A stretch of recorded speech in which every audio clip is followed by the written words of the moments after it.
On October 8, 2018, Hurricane Michael underwent a 48-hour rapid intensification period where it went from a Category 1 hurricane to a Category 4 hurricane. By landfall on October 10, 2018 at 12:30 p.m. Central Time, Hurricane Michael was an unprecedented for the region Category 5 hurricane, making landfall near Tyndall Air Force Base, Florida. Hurricane Michael was the strongest hurricane in recorded history to make landfall on the Florida Panhandle.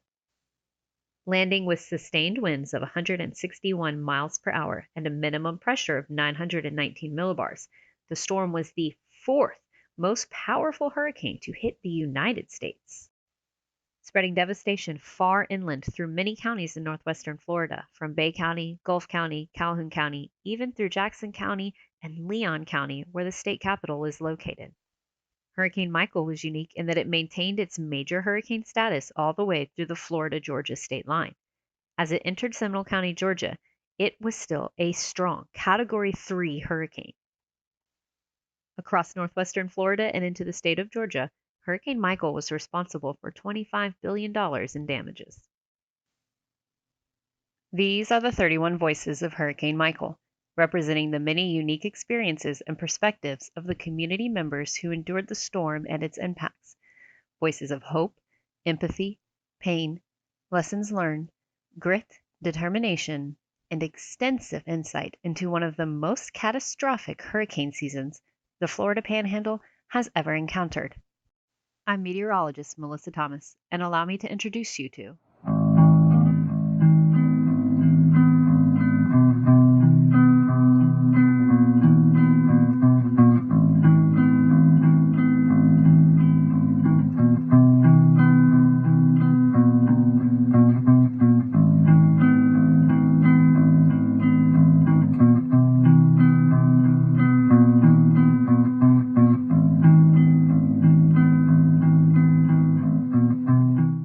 Hi, I'm meteorologist Melissa Thomas, here with another one of the voices of the project Hurricane Michael's Voice. Today we're speaking with Miss Kathy Ridley, the manager of Helping Hands in Blountstown in Calhoun County, a little bit further inland than the Bay County coastline that Hurricane Michael made landfall on October 10th, 2018. So let's go ahead and just get started with a little bit of your background. Pre-Hurricane Michael, how was Blountstown home to you? Blountstown's been home for 42 years. We moved here from Lookout Mountain, Georgia, the largest big city is Chattanooga, Tennessee.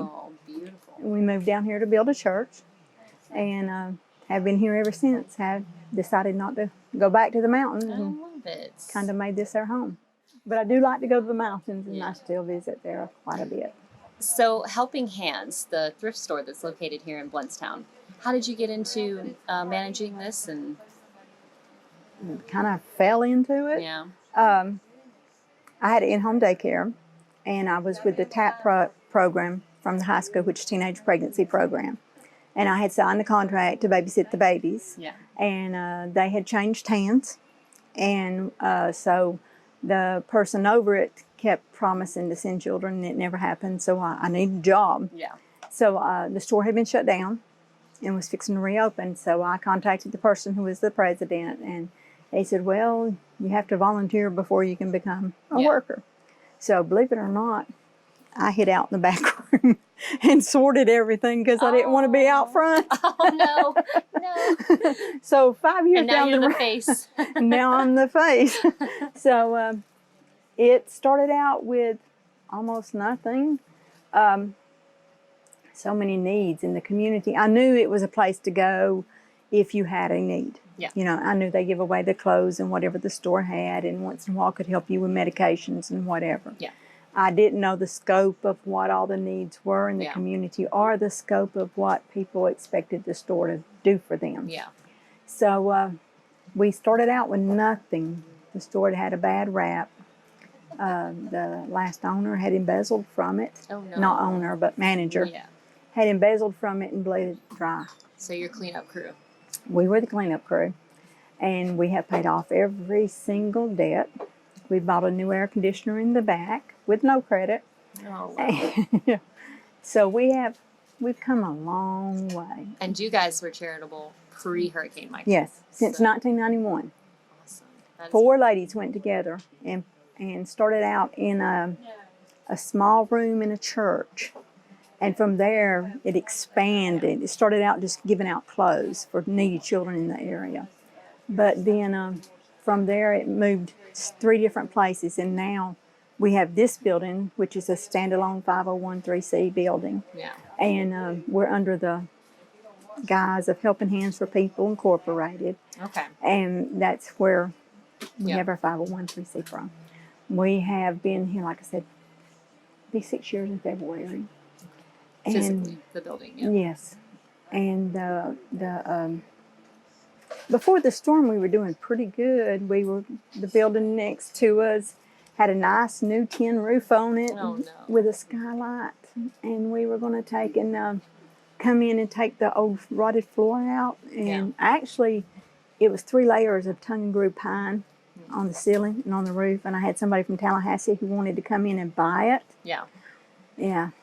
Hurricane Michael took care of that for us. Oh. Yeah. So now we have to probably tear down most of it. Yeah. But we have no storage. We have a lot of nothing. So the summer moving into landfall, how are you feeling that summer? Are you feeling prepared? Did the store do anything in particular for it, or? Well, before the storm, we closed early. I mean, nobody was out doing anything. We had a few people come in looking for flashlights and things like that. They couldn't, because the dollar stores and everything around here sold out. I went out and bought stuff because I knew my grandchildren was coming to my house. Yeah.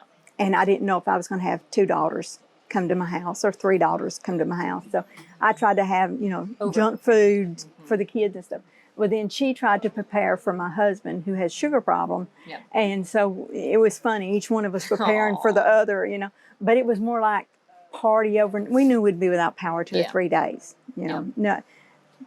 By the time a Category 2 hits somewhere around us and it gets here, it's a big thunderstorm. Typically, big thunderstorm. I'll never forget one summer. Our thunderstorms was worse than any of the little tropical storms we had. In fact, we lost a member of the community, Mr. Van Leerop. His plane was hit by lightning. Oh, goodness. And went down, and we lost him that summer. So we weathered a lot of storms you had a reason in this to feel community. Comfortable. Yes. And in our home we have now, my husband and I, when I say he built it himself, he built it himself. The contractors he works with, if they told him you put a hurricane clip every so many inches, we put 2 in that space. Awesome. So, and then we were the first home in this area to have the foam insulation. Yeah. And so we felt safe in our home. Our daughter's home was a 70-year-old barn, and she couldn't get insurance. She'd been living in it for 4 years, could not get insurance because the telephone poles it's put down with or have been in that ground for 70 years. So nobody would insure it because it's a barn, a real barn. So she had no insurance. But you look at the outside, and I have pics of this. Yeah. You look at the outside and you see a big old red ugly barn. No. But you come inside. I'm partially fond of big red barns. But you come inside and it was an adorable little home. Yeah. I mean, my grandson's bedroom was 18 by 28 or 16 by 28. And she lost everything. And she was pregnant. And she wasn't supposed to be pregnant again. So as a mother, I was quite concerned. But we never got out of the eye wall where we're at. Now, where my son lives up, Bay County, Jackson County, and Calhoun County comes to almost a point. Yep. And he lives up there in that area. He saw 25 minutes of sunlight. Yes. And birds flying around. And he said it was the weirdest thing. Facebook took his picture off because he had a picture of the eye wall. And it was awesome. But Facebook took it off. I don't know why. Weird. Interesting. But we stayed in the wall. And that is, I think, an interesting highlight to your experience is that a lot of people don't realize that if you don't have the eye go over you, you don't get that brief break. No. I mean, it is hours of the traumatic Pounding, full just force. Waves. That's what it was like, was waves. Because what happened was we went to bed thinking, Category 2, everybody, we had the generator. we had our gas, we had our water, and like I said, we had all kinds of treats. You were feeling good. Yes, and I was raised in the mountains without water and electricity, so I haven't forgotten that. So it's not hard for me to rough it. But we went to bed, and now I'm one of those I can't sleep. If I get antsy, I don't sleep. Me too. So it became a 1 and 2, and you know, we already knew it was going to be a 2, and we weren't too worried about it because, you know, 50 miles inland, it's not going to do much. Yeah. You know, we'll get to see a little bit of. Naturally. Yeah. The only concern we had was tornadoes. Yeah. And if you get a head on with a tornado, there's nothing you do. You just pray and go on. That's all you can do. So we took and went to bed, or they all went to bed. And it was funny. My little 9-year-old granddaughter, Avery, before everybody got there, she made signs for everybody's room where they'd know where they were safe. Oh, and little hurricane guy. Yeah, she was all took care of it. And she says, "Now, Nanny, when it gets really bad, what do we do?" I said, "The bathroom and the kitchen and our shower are the safest place, because my bathroom and my bedroom is on an exterior wall." Yeah. So I didn't think it would be safe. So I'm like, my shower's pretty big. We can fit 3 or 4 people in there. So you're going through the little pre-drill. Yeah, What to expect if we need to. Yes. But then when about 4 o'clock in the morning, when I got back up, there wasn't no 2. It was already up to almost. A monster. Yeah, they were saying high 3. Yeah. So I'm like, okay, the roads are going to be too clogged. There's no way I'm going to risk 2 cars. This point, it's more dangerous to get on the highway. Yeah, and there was no time to try to salvage anything, you know, because you're thinking about what all you can salvage. And so I knew my family, you know, I knew my sons wasn't going nowhere, my children wasn't going nowhere. Yeah. I wasn't going nowhere. So I got them up, and we started out trying to make sure everything was ready. My husband boarded up the windows where the porch was. No. Didn't need boarding those windows. We needed to board windows on the side. Yeah. But him and my son-in-law, they stood out on that porch as those waves come by. And they come in several times. My granddaughter got scared. I've got a little video clip of him holding her. And then my daughter was on the phone with my son that lives across the road from her. And he was laughing because their pontoon boat, Zach had just bought a cover for it. And they had, you know, this was the first summer to have it, so everybody had enjoyed it. Yeah. And Jason was laughing at Zach, and he said, "Man, I don't know how you got that top cover on there."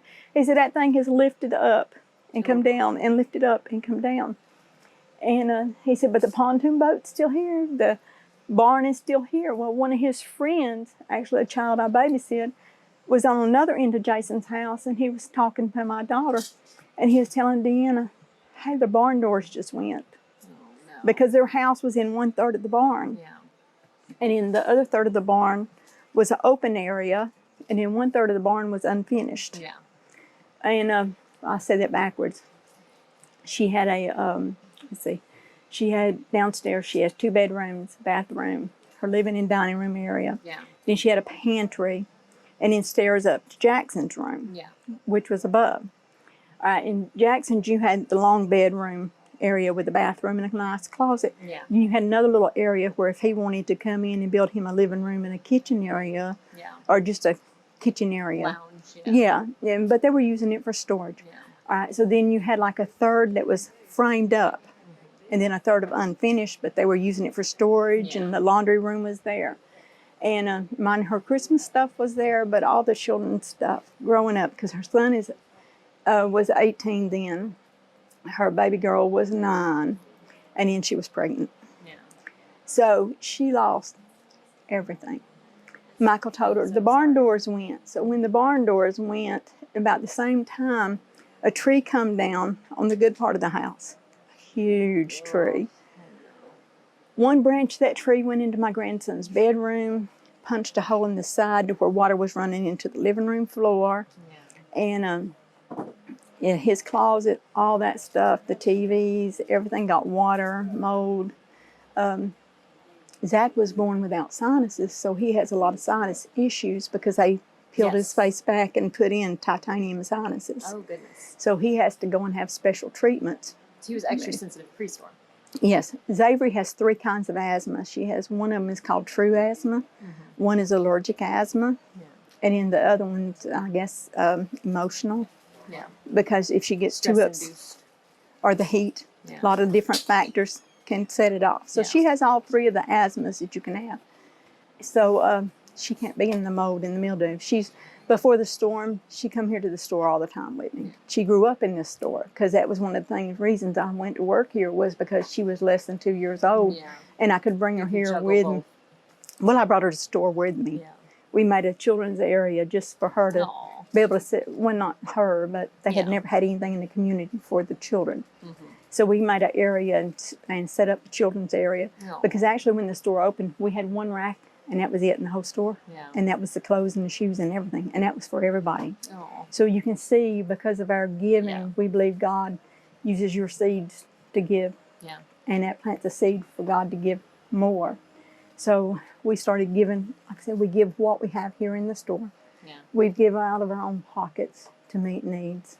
And then when there are needs, my family, I call on them to help, and we meet the needs in the community.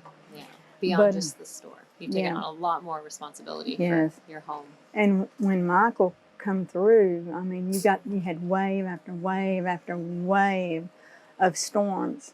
I mean, well, we say storms, but I guess it was all just part of him. The bands, maybe. Yes, the bands coming through. And like I said, they were on the phone and they said, well, the boat just took flight. The shed just took flight. Oh, goodness. And then it was, we knew our house had been damaged. But the night of the storm, after the storm, before it even quit raining, actually, our next door neighbor, Mark Collier, he's a volunteer firefighter. We knew the prison had gotten hit hard because word was dwindling down as our phones went in and out and text messages in and out. Where my home's located, we could bounce off of the emergency stuff. Okay. So if we got by our window, we could use our phone. Access out. And we could get out, text messages. And then my dish network never went out. Really? It lasted through the entire storm. I guess my dish was just in the correct place. Now it would go out when the heavy bands, like when the whiteout he was talking about, when that happened, of course it went out. But we could go on there and go further away. We wouldn't get our local stuff, but we could go further away and we would get what was happening. From outside. And the Weather Channel out of Atlanta. We were able to keep it up with it the entire time. That must have been comforting. It was, but we would swap back to cartoons and stuff so that, because the little granddaughter was getting traumatized. But my husband and my grandson and my son-in-law, they all stayed on the front porch during the whole storm. Now, at one point, my house has an add-on that is not cement because our foundation's cement. The add-on is on block. Well, that was where my daycare room was. It was sucking it back and forth, the room. The entire room. One corner. It was just one corner of it. If it had ever let go of that other part, because you could see, and I have pictures of it to show you, you can see where the water was just pouring down, where it was sucking it loose, sucking it apart. And we'd run with the rags and everything, and of course my grandbaby wanted me to stay in the bedroom with her, but I just couldn't. I'm one of them people, I've got to see what's going on. You're not alone in that. I can handle it better if I know what's going on, if I can see it. Yes, I can handle it better. So my house has 3 doors, and I go to what we call our front, basically is our front door, but it's not the front of our house, it's on the side. And I go to the side, and we have this huge, we're talking the main power lines that are, the poles are like this. Oh, goodness. Right, so we've got power poles that are cement, which I wasn't too worried about. But beside that cement pole, they've never changed out the other side, and it's a wooden pole. So I'm there, and I'm watching one of these waves come through, and all of a sudden, the power's done gone. I see that pole break, and it's coming for my house. And I'm so afraid, because everything I love's in that house, and I don't know where it's going to hit. But by the grace of God, a huge, huge pine tree caught it, and it wrapped around it and come down. And it missed the trucks. And it was funny because my husband and them had we thought about all the different things. You know, you move everything. I moved the outside furniture inside. Vehicles, Yes. We try to put everything where we thought it would be safe, but we have no garages and no pole barns and stuff like that. So we took and it sucked the sprayers out of my husband's truck, those little pump-up sprayers that are metal, and we had some sitting on the ground. It got them. Yeah. I mean, it took the strangest things and then left things. That is not the first time this project has dived into that interesting circumstance of major storms, is that what the wind chooses to touch is so unpredictable, because there's entire exploded bathrooms open to the outside with the toilet paper still on the roll. On the roll. And maybe some towels folded up here with the backyard visible. I was trying to video it because I could hear it cracking. Yeah. And I could see it starting to, telephone pole starting to go. Yeah. And I just knew. I just knew it was going to come to my house, but I didn't know where or how it was going to land in my house, or even how to tell anyone to be protected. And like I said, we would run out on the porch for a while, but then a couple of pine trees come down on the porch. Of course, we would run back inside. But and then my husband would fuss at me because I wouldn't be where they could see me, because everybody's trying to keep an eye on everyone. But I wanted to look. You know, I had other things. He had fixed me a gazebo on a cement foundation and screwed it in. Yeah. Well, I didn't think, and I had this beautiful brass chandelier that I had in my trailer and in my new home, and I put it out there and had it wired up and electricity. I didn't think to take it down. Oh no! So it was just all over the place. Now, as far as I'm sorry that your family suffered such extensive losses on the home front and the damage. How did the store fare? Helping Hands. It was Monday after the storm. I had rode by here because, see, it took us 6 hours to cut the trees. But I live one block behind a restaurant called Paramore's Restaurant. All right, there's a cutoff road from 71 into 20. Yeah. Right, before the rain had even stopped. Yeah. It took us 6 hours to cut into that, and then you have all those cars with the lights and you're dealing with something. Every inch. I come by here and I knew it was still standing. Yeah. I didn't even come into it by myself. Yeah. And smart. I was scared. Yeah. I didn't know. I mean, my husband, I took the money home from here. That was the main thing. Yeah. I mean, we only keep a small amount anyway, so start off every day. But I took the money home from here, so I had it, so I knew it was hidden, okay. But as far as, I didn't know, because you always hear about the looting and all that. But I just didn't tackle it until I could get a hold of my sister, because once I found out everybody's okay, we all were on survival mode, and then we come by here and it was pretty bad. It was pretty bad, and for a while we were trying to decide, because like my husband and I, we knew we had to keep our house because my daughter didn't have a house. My other daughter, all three of my daughters lost their homes. And the one in Panama City managed to have 2 damaged homes. But my daughter Danielle lives down where the 3 rivers meet, the Chipola, the Appalach, and the Dead Lakes meet. And her double wide, the trees just So you're home base, and you got to get it ready to be home base. Yeah, and then like I said, Forgotten Coast Realty was my husband's #1 business. Yeah. Him and Deanna's down there for the exterminating, and everyone said, Mexico Beach was wiped out. I mean, when it was, the information you were getting to begin with was so horrific that your mind can't take it all in. And you look around here, and it's 6 hours to make it to Dothan. Yeah.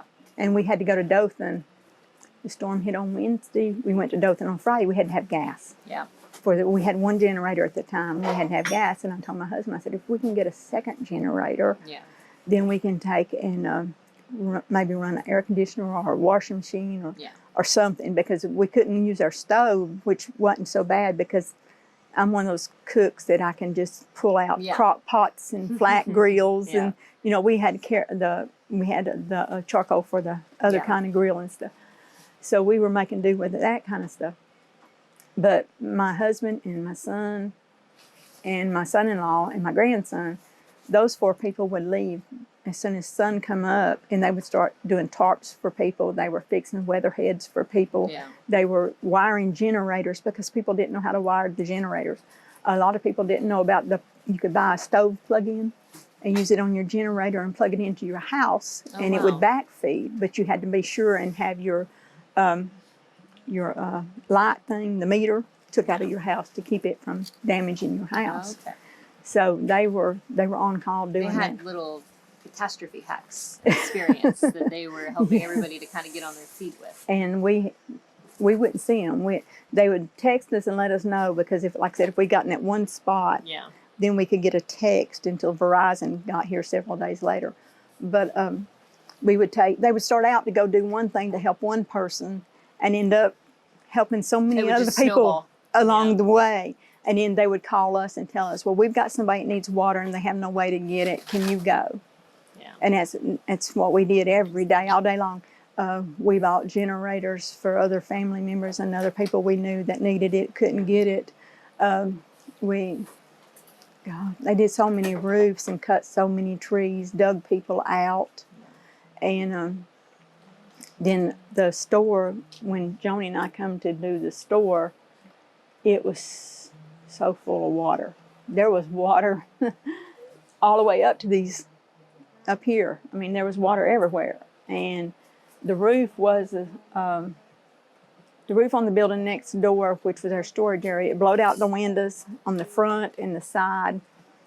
And the skylight, it had tried to suck what we had stored of furniture and doors and stuff. It had sucked it up through that roof. Wow. So it was just all piled there where it had sucked what hadn't got up there. Yes, what hadn't got up the roof was still piled up right there in that area. Wow. So I never would have considered that. I mean, it makes sense, thinking about it, but to see it, I'm sure was wild. It was mind-boggling. And then we swept the front. And immediately people was starting to walk in, wanting tarps and tents and different things. But of course, within a few days, a friend of ours, Heather Munford King now, I forget, everybody's married and got different names. Yeah. But her sister, Stephanie, and I cannot say her last name, from Tallahassee, she works at the Memorial Hospital over there. I think she runs something big in it. Yeah. Her and her husband set up a center out here on 71. Okay. So, and they were giving out food and kind of coordinating and handling everything in the county to help out. So I put a sign up here for no donations to take them all down there. Oh, nice. And because, like I said, it was so awful in here. But at one point we didn't know if we were trying to decide which vehicles we were going to keep, because we didn't think we were going to have jobs. I didn't know if the store was going to be able to open up and survive, because I just couldn't see any money anywhere.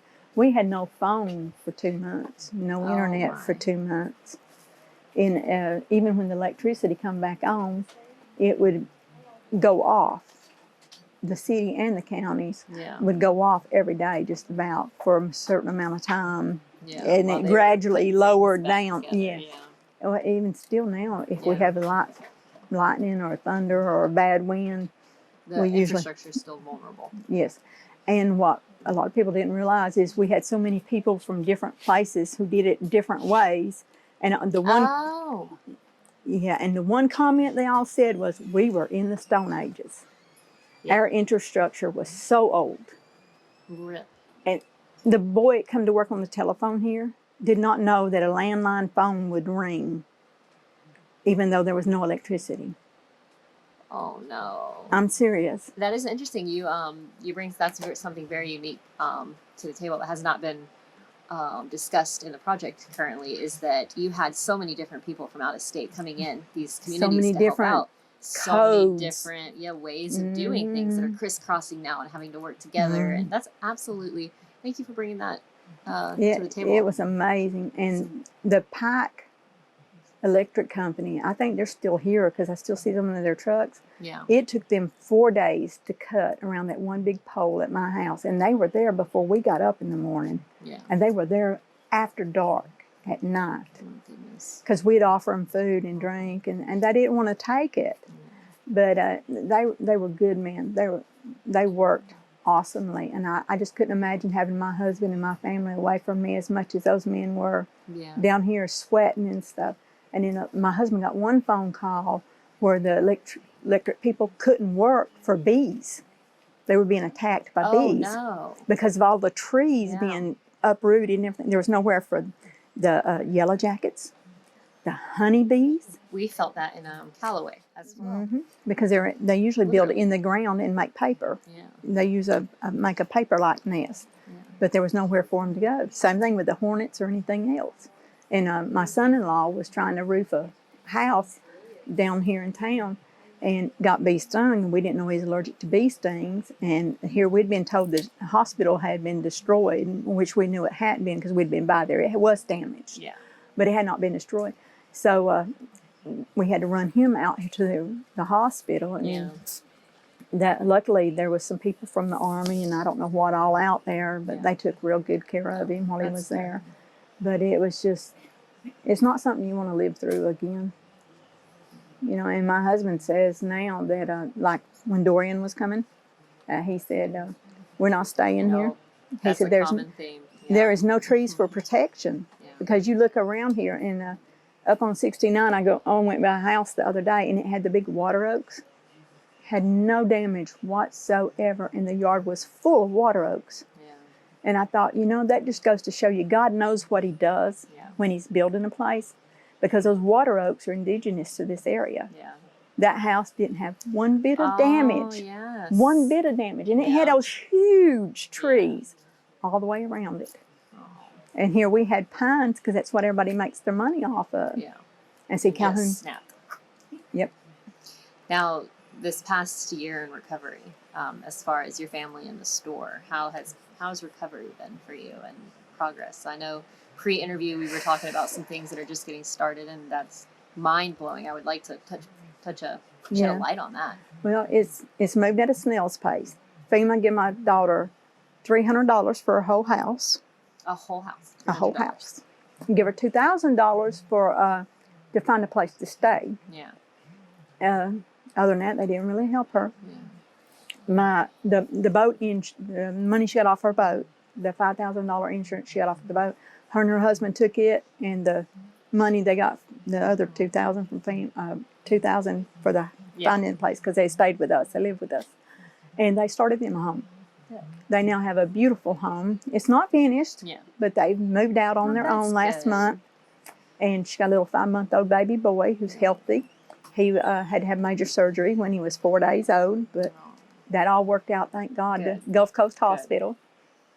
And my other daughter moved to Tallahassee, bought her a home there. Angel is now living in Parker, and her house is nice and neat, but she's still on the code. But she loves it, so she's doing good. My 2 sons didn't have much damage. I mean, you know, tree branches, things like that, but nothing major. And one of them has now moved to Ohio. Okay, super inland. He likes the cold weather, he says. More power to him. So, but the store is in a lawsuit with the insurance company. They gave us $32,000 and said it was enough to fix everything. Even if I could find someone to do the labor and stuff, it's not even going to touch it. Not close. Not close. They never would even tell me. I kept saying it. I thought we had contents because I knew who the presidents were before. And one of them was an insurance man, so I was positive that we had contents coverage. Because you know, if it was to burn down, you still have to be able to buy the stuff to put it back in the business again. The stuff to hold even the donations.